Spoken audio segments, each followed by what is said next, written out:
خوتي خواتاتي اهلا وسهلا مرحبا بكم يا جماعه الخير مساء الخير عليكم ازول الفلاون والسلام عليكم. J'espère que vous allez bien, j'espère que vous vous portez bien. L'Algérie, la nouvelle Algérie en tout cas, le régime algérien, version Tebboune et Chengheriha, nous a habitués à un discours souverainiste. Entre 2020 et 2021, jusqu'à une bonne partie de l'année 2022, un discours même anti-occidental, entièrement favorable aux BRICS, notamment à la Chine et à la Russie. Depuis le début de la guerre en Ukraine en février 2022, bien avant le début de la guerre en Ukraine, l'Algérie s'est énormément rapprochée de la Russie. Plusieurs visites de Saïd Chengheriha en Russie, la récente visite de Saïd Chengheriha en Chine, récemment. Il y a un rapprochement de l'Algérie du bloc anti-occidental. On pensait que ce rapprochement était vraiment sincère. Il opérait d'une démarche souhaitée par l'Algérie de s'émanciper de l'Occident et de contrecarrer ses adversaires qui sont essentiellement le Maroc dans la région du Maghreb, qui lui nage dans le bassin occidental et qui entretient des relations hyper profondes ou de proximité hyper développée avec les puissances de l'alliance militaire de l'OTAN ou avec les États-Unis d'Amérique, une alliance militaire avec Israël. Le satellite de l'Occident, l'un des satellites préférés, les plus importants de l'Occident dans le reste du monde, au Proche-Orient. Ce fameux axe qui s'est dessiné, dont nous avons parlé ce matin, cette alliance entre le Maroc et les Émirats plus Israël, le forum de Negev qui a essayé de se créer en 2022, regroupant Israël, l'Égypte, les Émirats et le Maroc et les autres pays arabes qui ont normalisé leurs relations avec Israël. L'Algérie voulait casser un peu cette dynamique marocaine, israélienne et émirati, qui est largement une dynamique pro-occidentale, en essayant d'établir un axe de coopération avec la Russie et la Chine, ou là, un axe géopolitique avec Ankara et Qatar et Doha, qui sont... Et on sait... Je crois que l'Algérie voulait être un peu l'Iran de la région. Je crois un pays qui n'est pas acquis à l'Occident, un pays très souverainiste, un pays qui développe même un certain discours anti-occidental. La preuve, les crises politiques, les multiples crises politiques que le régime Tebboune a eu avec Paris et la France de 2020-2023, l'Espagne, le bras de fer qui a opposé le régime algérien à l'Espagne de 2022 à 2023, et la politique profondément anti-israélienne, anti-normalisation avec Israël que menait l'Algérie de 2021 à 2023. Sauf que dans le terrain, sur le concret, ça, le slogan, la politique anti-occidentale du régime algérien n'est qu'un slogan. La preuve, l'Algérie n'a jamais cessé. Au contraire, récemment, elle a repris tous les anciens formats qu'elle a hérités de la part du régime de Bouteflika, parce que le régime Bouteflika était le partisan d'une posture équilibriste, tout en étant l'ami de la Chine et de la Russie. Le régime de Bouteflika, à l'époque du régime de Bouteflika, l'Algérie était la grande amie de l'Occident, avec d'excellentes relations avec les États-Unis d'Amérique, et même des relations pas houleuses de temps à autre avec la France et l'Union européenne, mais elle était habituellement très bonne et très forte avec les pays de l'Union européenne. Bouteflika, c'était l'Algérie l'ami de tout le monde. L'Algérie est un carrefour d'échange même entre l'Est et l'Ouest, entre le Nord et le Sud. Le régime Tebboune a repris cette posture. Il s'est lancé à nouveau dans un nouveau rapprochement avec l'Occident. Après une certaine distance observée vis-à-vis de l'OTAN, des États-Unis d'Amérique et du bloc occidental, et l'Algérie elle a repris ses contacts les plus approfondis. La preuve, les États-Unis d'Amérique, ce 5 décembre 2023, l'ambassade des États-Unis à Alger vient de nous apprendre ce que les autorités algériennes n'ont pas commenté, n'ont pas encore annoncé, que à Washington, aux États-Unis d'Amérique, il y a eu du 4 au 6 décembre, jusqu'à demain, depuis hier jusqu'à demain 6 décembre 2023, le dialogue militaire conjoint entre l'Algérie et les États-Unis. Alors, ce communiqué de l'ambassade des États-Unis annonce que les États-Unis d'Amérique et l'Algérie ont tenu leur dialogue militaire conjoint à Washington du 4 au 6 décembre dernier dans le cadre de la poursuite de leur coopération bilatérale en matière de défense. Le général-major Zahi et la sous-secrétaire américaine à la défense par intérim pour les affaires africaines Jennifer Zakriski ont mené la délégation des deux pays. Des représentants de haut niveau ont pris part à l'événement, notamment l'ambassadeur des États-Unis en Algérie, Elisabeth Mouroubine, le chargé d'affaires par intérim de l'ambassade d'Algérie aux États-Unis, Abdelhamid Izroulish, ainsi que des responsables du ministère algérien de la Défense nationale et des départements américains de la Défense et du Commerce. Le dialogue, toujours, je cite toujours, ça c'est le communiqué officiel, je n'invente rien, c'est le communiqué officiel de l'ambassade des États-Unis à Alger. Le dialogue militaire conjoint a porté essentiellement sur un projet de protocole d'accord sur la coopération militaire entre l'Algérie et les États-Unis, en vue d'une signature prévue au début de 2024. Les délégations ont, donc, il y a un projet, voilà, un accord, un protocole de coopération militaire entre l'Algérie et les États-Unis d'Amérique en vue d'une signature début de l'année 2024. C'est quand même extraordinaire. Je rappelle que l'Algérie en 2021, en 2022, privilégiait uniquement une coopération avec la Russie pour contrecarrer le soutien occidental qui est offert et qui est accordé au Maroc. Dans ce bras de fer qui opposait l'Algérie à son adversaire, son voisin direct, le Maroc, l'Algérie a développer une politique, s'est rapproché, a offert, elle a fait les yeux doux, elle a essayé d'intégrer le clan adverse, qui est le camp anti-occidental, qui est celui de la Chine et des États-Unis. Je rappelle que quand Abdelmajid Tebboune était en Russie en cette année 2023, il y a eu quand même une signature d'un important accord militaire.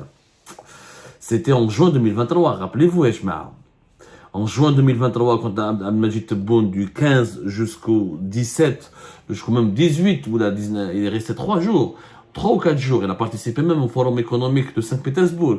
Il y a eu la signature d'un accord de défense important qui est resté confidentiel et que la partie algérienne n'a pas voulu dévoiler. Il n'y a que les médias officiels russes qui ont parlé de cet accord stratégique, de ce volet de coopération militaire avec la Russie qui fait partie de la signature de la déclaration du partenariat stratégique qui a été adoptée le 15 juin 2023 entre la Russie et l'Algérie en présence de Moscou du président Abdelmajid Tebboune.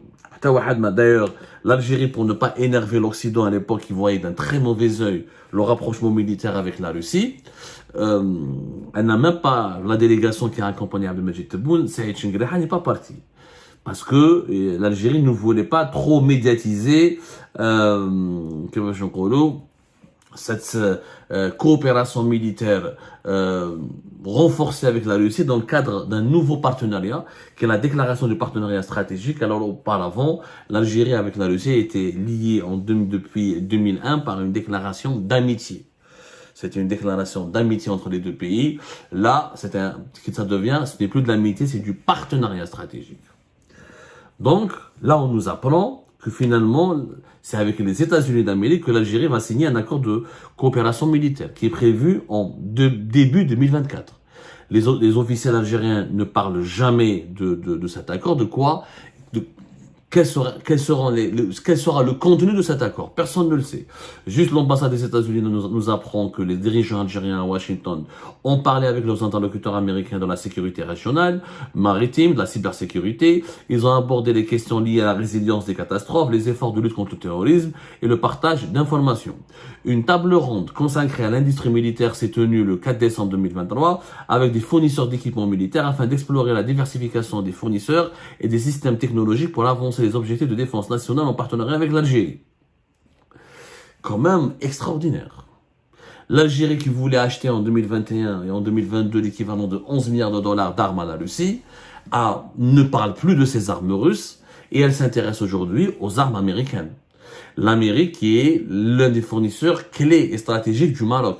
Les États-Unis d'Amérique, au cours de l'année 2022 et 2023, ont même offert gratuitement plusieurs types d'armes au Maroc. Ils ont même vendu certaines armes. Rappelez-vous, on en a déjà parlé. Ils ont même vendu certaines armes stratégiques qui étaient utilisées en Ukraine à l'armée marocaine.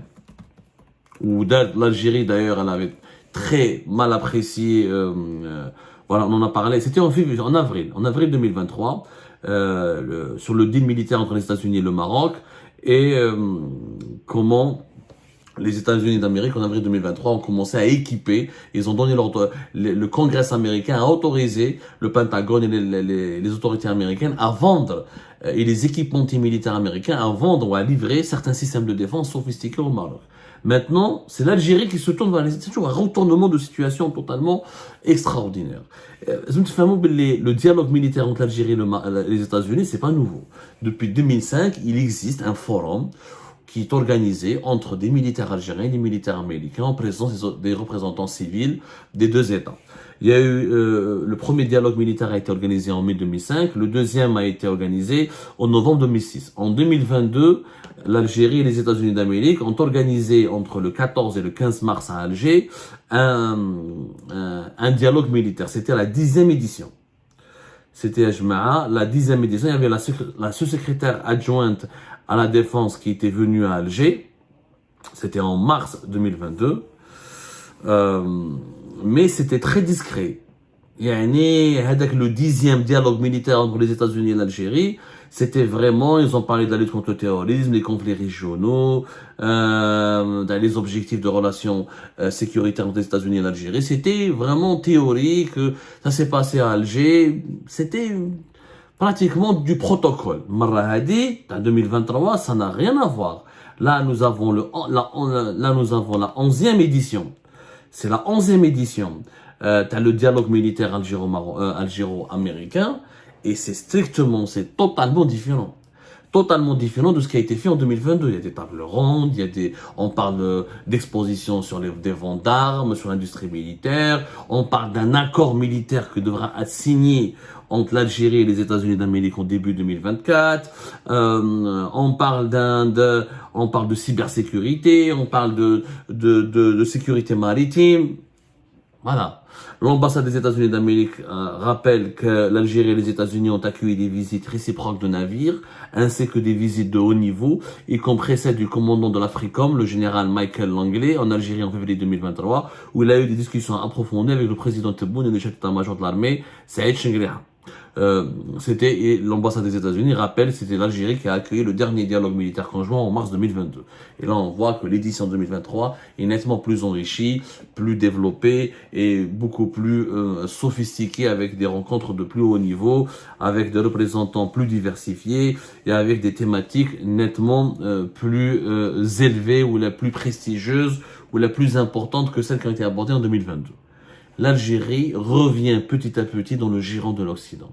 L'Algérie a compris, le régime algérien, en prévision des élections, un chouf où il y a une accélération des événements, réconciliation avec la France, notamment après la visite de Macron en août 2022. Il y a eu des petits problèmes, en bas des cas, nouveau retour à la normale entre l'Algérie et la France depuis... on va dire l'été 2020, fin de l'été 2023. Avec les États-Unis d'Amérique, dès la crise du Niger, il y a eu un rapprochement des vues, une convergence importante des vues. L'Algérie a fait un effort important pour adopter l'approche américaine contre les militaires, contre les putschistes, et pour empêcher l'expansion du lobby russe dans la région. Les relations entre le Mali, la junte malienne et la junte du Niger avec l'Algérie se sont détériorées parce que l'Algérie n'a pas voulu épouser les thèses anti-occidentales et anti-françaises, notamment des putschistes au Niger ou là au Mali. L'Algérie a essayé de jouer le rôle de médiateur avec l'Occident. L'Algérie a essayé même d'être le porte-parole de la France et des États-Unis d'Amérique dans le dossier malien comme dans le dossier nigérian, puisqu'elle a défendu d'une certaine manière, tout en dénonçant, en voulant empêcher une ingérence militaire ou là une intervention militaire au Mali, au Niger. L'Algérie a essayé de défendre, d'expliquer aux putschistes maliens et aux Nigériens l'importance des revendications des États-Unis d'Amérique et de la France, qui ne veulent pas voir le Sahel se transformer en une base arrière du déploiement militaire et paramilitaire russe. L'Algérie, un approchement sur la question palestinienne, un choufou. Le Hamas n'a pas été défendu par l'Algérie, n'a pas été acclamé par l'Algérie, n'a pas été soutenu par l'Algérie. Le soutien officiel apporté par l'Algérie à la Palestine depuis le début des événements du 7 octobre 2023 et de la nouvelle guerre entre le Hamas et Israël, le conflit israélo-palestinien, c'est un soutien très timide. C'est des sorties médiatiques à peine spectaculaires et des slogans mais à aucun moment, ni Abdelmadjid Tebboune, ni aucun dirigeant algérien n'a voulu froisser l'Occident, n'a offusqué l'Occident en soutenant ou là en apportant et en cautionnant les actions du Hamas et de la résistance palestinienne contre l'occupation israélienne. À aucun moment. Donc, il y a une proximité, une nouvelle proximité de l'Algérie avec l'Occident. Et ce nouvel accord militaire, c'est une bombe, c'est une information qui a été noyée, il faut communiquer à l'ambassade des États-Unis d'Amérique, où personne n'en a parlé. Les dirigeants algériens n'ont jamais voulu, ne nous ont jamais parlé d'un accord militaire, d'un projet, parce que là, c'est un projet de protocole d'accord militaire, sur la coopération militaire. Il y a déjà, comme depuis 2005, il y a ce format de dialogue militaire. Maintenant, il y aura un accord de coopération militaire. L'Algérie est en train de quitter petit à petit le giron, et s'éloigner petit à petit du camp de la Russie et de la Chine pour rejoindre celui des États-Unis d'Amérique et de l'Occident. Et tout ça, c'est une conséquence directe de l'échec, encore une fois, cuisant, de la candidature algérienne au sein des BRICS. C'est vrai que Saïd Chengler a été en Chine récemment, et que voilà, la Chine, ça reste le grand rival, c'était en novembre dernier, en ce mois de novembre dernier, mais bon, ça reste une visite, une coopération davantage technique sur certains types d'armements, l'Algérie veut acquérir des équipements chinois, alors qu'avec les États-Unis, il y a un véritable dialogue politique autour de la coopération militaire et de la coopération sécuritaire avec un objectif, avec un accord engageant les deux pays, les deux États. Voilà. Ce qui prouve encore une fois que les slogans politiques du régime algérien n'ont absolument aucun sens. Le régime algérien n'est ni anti-Occident, ni pro-Occident. Là où le vent l'emmène, en faveur de ses intérêts, il suit. Là où il y a des positions qui arrangent sa survie, qui confortent sa survie, ou là, qui confortent son désir d'assurer sa survie et d'assurer une certaine protection au niveau mondial contre des tempêtes géopolitiques ou là, contre des risques d'instabilité, là où il peut lier ou nouer des alliances qui arrangent ses intérêts de survie et de maintien au pouvoir, et de maintien de son emprise sur le pays, le régime algérien, il fonce. Il n'y a pas de vision géopolitique. L'Algérie n'a pas cette vision idéologique comme les pays émergents d'un nouvel ordre mondial. Pas du tout. Rien à voir. Se bouffer les Occidentaux, à la fin, on va signer un accord militaire avec les États-Unis d'Amérique. On soutenait la Palestine en 2021, en 2022, et lorsque la guerre éclate en Palestine, pas un mot sur le Hamas et pas un mot d'encouragement pour les actions du Hamas. Alors qu'on a accueilli le Hamas en 2022 à Alger. À 2 reprises, minimum. C'est une incohérence totale dans la politique internationale du régime algérien qui démontre encore une fois que sa seule boussole, c'est son agenda. Son agenda, il n'y a que 2 priorités. Son immunité et l'opportunité de rester le plus longtemps à la tête du pays, aux commandes du pays. هذا هما les 2 priorités du régime algérien.